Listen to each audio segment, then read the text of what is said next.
Jadi pemirsa, Mas Wisnu ini pernah suatu malam mimpi katanya bertemu dengan sosok seperti ratu, badannya manusia, tapi ke bawahnya itu ular. Katanya itu namanya Nyi Blorong katanya. Di waktu yang sama ayahnya Mas Wisnu juga katanya bermimpi juga ketemu dengan Nyi Roro Kidul.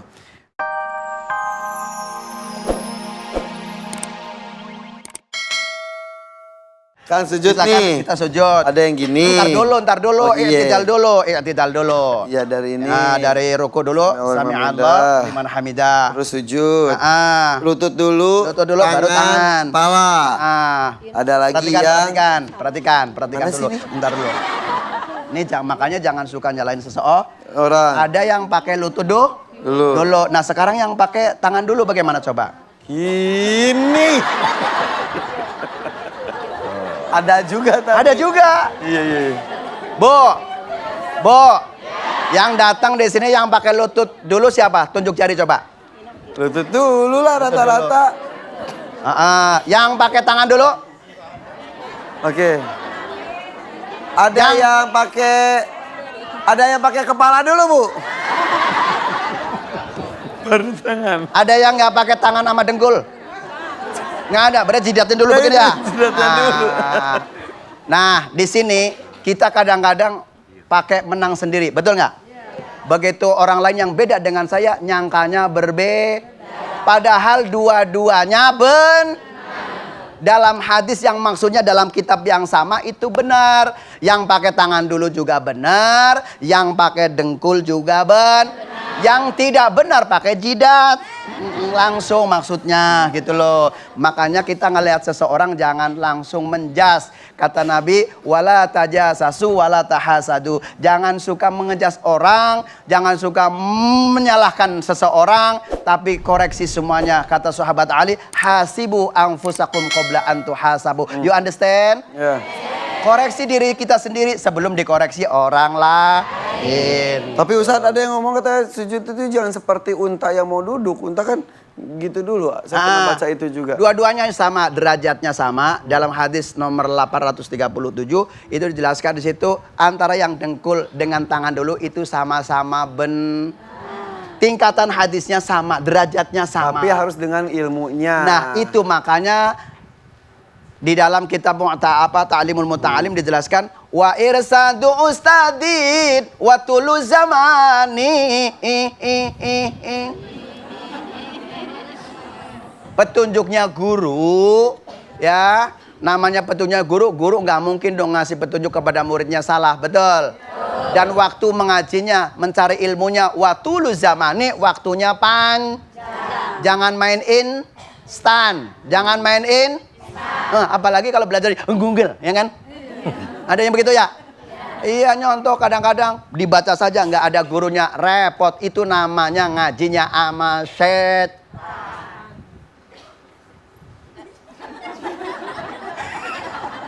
Tuh. Jangan suka menang sendiri. Kalau orang kulon mengatakan begini, ngono si ngono, tapi ojo ngono. Ngertos mboten? Ya orang kulon. Ya Allah. Persilakan. Begitu silakan, tapi jangan begitu-gitu banget. Jangan mengaku paling Intinya kalau dalam ibadah jangan saling menyalahkan. Iya. Tapi yang jelas kalau beribadah itu harus dengan ilmunya yang kita tahu dan cari ilmunya sendiri. Jangan berpuas diri dengan saya mah dari dulunya seperti ini, harus cari dulu juga hadisnya gimana sahih atau dhaif. Kan ada gurunya. Betul. Alhamdulillah. Yang ngaji harus talaki dulu waktu saya lagi ngaji, Bu. Waktu saya lagi ngaji nih. Kan talaki sama gurunya di hadapan. Kalau Quran kan dulu belum bisa. Quran belum bisa, turun lagi juz amma belum bisa Iqra belum bisa diejak. Zaman no beja ngejaknya. Kalau zaman no ngajinya begini, alif ya sukun fathah ai, lam fa sukun fathah laf, ya doma yuk fa lam sukun doma full, I love you full, kan begitu? Ulangi. Kalau diulangi begini, udah rumah kan kadang-kadang kita di pinggir sawah ya, udah kakinya burik, digaruk ngebul, begitu ngaji datang terakhir, begitu suruh ngaji sama Pak Ustadznya, Si Fulan sini datang ngaji. Iya Pak Ustadz. Begitu saya ngaji. Kaf fathah ka, kaf kasroki, kaf domaku, ba domabu, ro kaf sukun kasrorik, kaki kuburik. Kan begitu. Itu. Makanya kalau punya guru ngaji insya Allah. Ngeja apaan sih? Kan dulu kalau ngaji begitu. Iya. Ba doma. Nah, awalnya kaf fathah. Kaf kasro, kaf doma, ba doma, ro kaf sukun kasro, rik kakiku burik. Nah, ngaku kan kakinya burik kan gitu. Alhamdulillah. Yuk intinya yang jelas jangan suka ngerumpi, menang sendiri. Tuh, insya Allah selamat dunia dan selamat dunia akhirat begitu. Itu lagu. Oh, lagu ya. Iya. Udah, kita mulai saja Ustadz ya. Tarik, Mas. Tarik. Sudah nggak tahan pengen narik nih. Sini, silakan Mas. Kabar. Coba salah. Assalamualaikum warahmatullahi wabarakatuh. Waalaikumsalam warahmatullahi wabarakatuh. Perkenalkan Pak Ustadz, nama saya Wisnu Prastio, asal dari Riau. Dari Riau, Mas Wisnu. Iya. Oke. Iya ganteng. Ibu-ibu gitu kalau ada yang ganteng Mas. Ganteng gitu. Kenapa Mas Wisnu? Jadi dulu 7 tahun yang lalu saya pernah operasi kelenjar getah bening di dada sebelah kanan. Terus 1 tahun terakhir tuh baru mulai kerasa lagi Pak Ustadz. Jadi mulai ada penonjolan, jadi dada sebelah kanan lebih gede daripada sebelah kiri gitu. Sampai sekarang? Sebelah kiri dikit. Sampai sekarang bedanya tuh jauh sekali. Lumayan sih. Sakit gak? Enggak. Sakit sih enggak terlalu. Maaf. Mumpung laki-laki sama laki-laki. Iya. Yang ini lebih nonjol, Ustaz. Oke, terus? Terus sama yang satu lagi sih saya pernah buang air besar tuh 1 bulan kurang lebih keluarnya darah gitu Pak Ustadz. Udah sebulan ini? Sebulan yang lalu. Tapi dalam jangka waktu 1 bulan? Ya kurang lebih 1 bulan. Berhenti kenapa? Udah periksa ke dokter belum itu tuh? Belum sih, karena saya dari dulu emang nggak pernah mau periksa ke dokter. Ya itu tadi yang kelenjar itu? Kalau yang ini dulu waktu 7 tahun yang lalu pernah. Jadi nggak diperiksa tapi datang ke rumah sakit, di ronsen terus langsung operasi. Kayak gitu. Oke, tapi untuk yang tadi buang kotoran itu, darah itu nggak diperiksa? Enggak. Bisa berhenti, diapain? Dibiarin aja. Berhenti sendiri? Ya. Oke, selain itu apa lagi? Dulu saya pernah mimpi di malam yang sama ayah saya juga dapetin mimpi yang sama. Kalau saya sih didatengin Nyi Blorong. Kalau ayah saya didatengin Nyi Roro Kidul. Di malam yang sama? Di malam yang sama. Jadi kayak misal malamnya mimpi, pas besoknya cerita, wah ya tadi malam aku mimpi Nyi Blorong. Saya bilang, oh ayah juga mimpi Nyi Roro Kidul gitu. Iya, jadi kan saya kalau pulang ke Riau sekali setahun pas lebaran. Emang kerja di Jakarta? Kerja di Jakarta. Pas saya pulang ke Riau, ngobrol sambil makan, terus ya ngobrol gitu. Terus saya bilang, ya Nu pernah mimpi didatengin Nyi Blorong kayak gitu kan. Terus dia bilang, kapan? Ada kemarin malam yang lalu. Lah kok sama kayak gitu. Ayah juga mimpi didatengin Nyi Roro Kidul. Dua-duanya didatengin Nyai ya? Iya. Satu Blorong, satu Nyi Roro Kidul. Terus. Di mimpinya kayak gimana emang? Jadi bagian atas kayak ratu, terus ke bawahnya kayak ular, mau ngambil saya gitu, tapi saya sempat kayak baca bismillah atau doa-doa gitu. Di mimpi ini semuanya? Ya? Mimpi, habis itu dia nggak jadi ngangkat saya, dia masuk ke air lagi gitu Pak Ustadz. Kalau ayah mimpinya gimana? Kalau ayah sih dia nggak cerita, cuma cerita ngomong kalau dia dapat mimpi yang sama kayak gitu. Setelah mimpi ada kejadian aneh atau gimana? Banyak sih, kayak bisa ngerasain kayak gitu. Terus kayak ketemu sama orang yang di dalam dirinya punya kayak sosok makhluk halus kayak gitu, tuh kayak langsung kontra gitu sama ya berlawanan lah. Kadang saya bawaannya emosi kayak gitu. Ini terjadi setelah mimpi? Setelah mimpi-mimpi itu.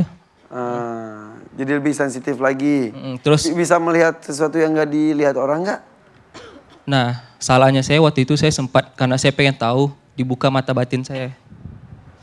Sama ada orang inter itu buka mata batin. Gimana ini itu tuh? Ya kayak saya merem, tapi saya nggak merem, tapi saya tahu posisi orang-orang di sekitar kayak gitu, Kak. Nah, saya ngelihat sosok Nyai tadi ada dalam mimpi tadi, ya kayak gitu. Nah, semenjak dari situ juga saya kayak datang ke tempat baru yang lumayan angker atau apa gitu, saya tahu kayak ngebayangin di pikiran saya, oh di sini ada posisi makhluk halus kayak gini gitu. Ngebayangin atau terlihat? Ngebayangin. Jadi Ngebayangin. Bisa kayak lagi gini, tiba-tiba kayaknya di sudut situ deh ada gitu. Tapi kalau dilihat nggak kelihatan. nggak kelihatan. Ini terjadi setelah mimpi itu semua atau setelah mimpi? semua, Karena penasaran akhirnya dibuka mata batin. mata batinnya. Kalau misalkan semenjak dari kejadian mimpi Nyi Blorong itu, jadi kalau misalkan ada cewek nih tatap-tatapan, kalau udah ngeliat mata saya itu 90% pasti kayak dia tuh jadi dapat sama saya kayak gitu, Ustaz. Gila. Coba Coba ada ibu-ibu nenek-nenek nggak sih? coba ayo dites. Sini, sini, sini. Sini. Nih, coba nih.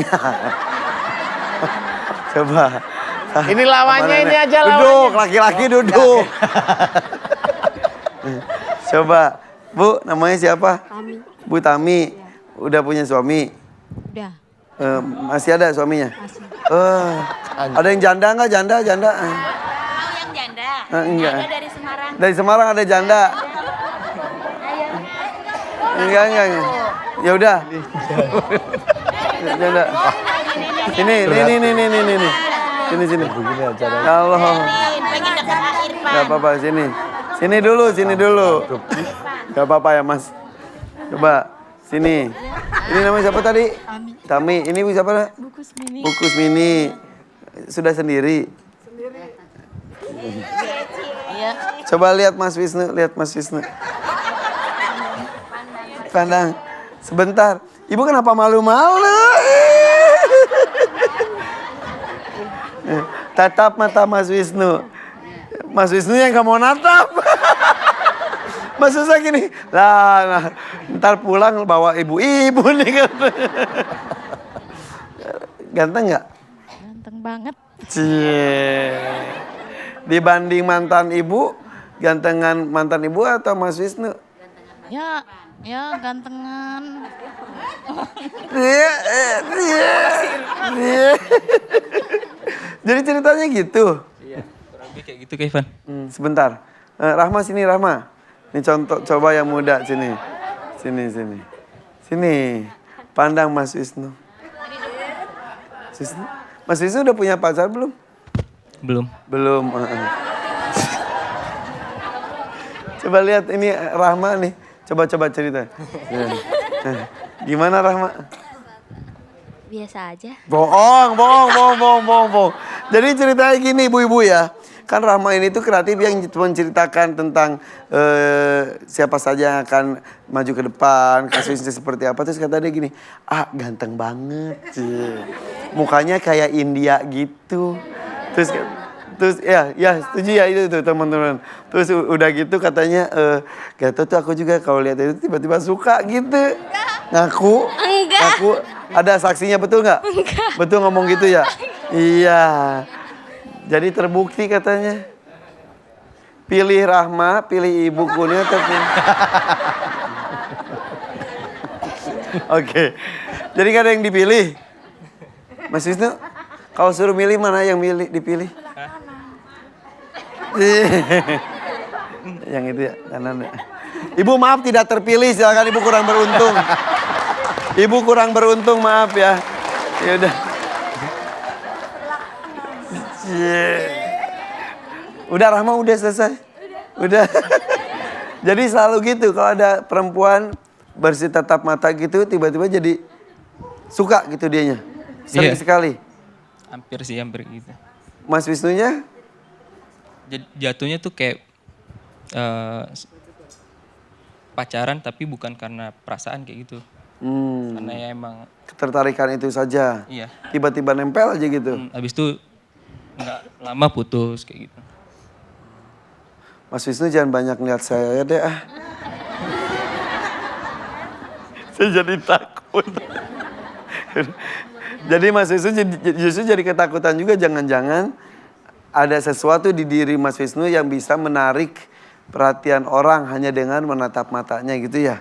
Ya, kayak gitu. Iya, iya, iya. Jadi risih aja gitu. Oke. Jadi maksud Mas Wisnu kesini adalah untuk Minta didoain sama Pak Ustadz biar apa yang ada di dalam tubuh saya maupun itu dari leluhur maupun dari manapun gitu. Semuanya keluar gitu. Iya, iya. Saya kan juga pengen kayak saya misalkan mau sholat nih. Kalau dengar azan di jalan misal pulang kerja naik motor sedih gitu kan. Tapi kalau udah sampai rumah gitu mau sholat tuh kayak terhalang banget kayak gitu. Jadi kayak ada bisik-bisikan jangan sholat kayak gitu. Padahal dari hati kecil pun pengen gitu sholat kayak gitu. Ada denger beneran bisikan itu denger gitu. Ya, kayak ada bawaan gitu. Tapi kalau adik saya sholat mau sholat nih saya bilang sholat waktunya sholat kayak gitu. Tapi saya sendiri berat gitu Pak Ustadz. Nah, Ustadz bertanya, hanya perasaan berat saja atau bisikan itu jelas sekali? Gak usah sholat. Ya kayak bau apa ya? Ada Bawa yang dari bisik atau enggan saja melakukan sholatnya? Iya kayak enggan, kayak ngebawa diri tuh kayak udah nanti aja malas kayak gitu. Nah, itu ada bisikannya? Atau perasaannya? Perasaan. Perasaan tidak sampai, belum sampai bisikan. Heeh. Iya. Karena harus ditanya oleh Ustadz, karena beda antara perasaan tidak mau melakukan dengan ada bisikan jangan. Itu kasusnya bisa beda juga, penyebabnya pun beda Ustadz. Itu saja?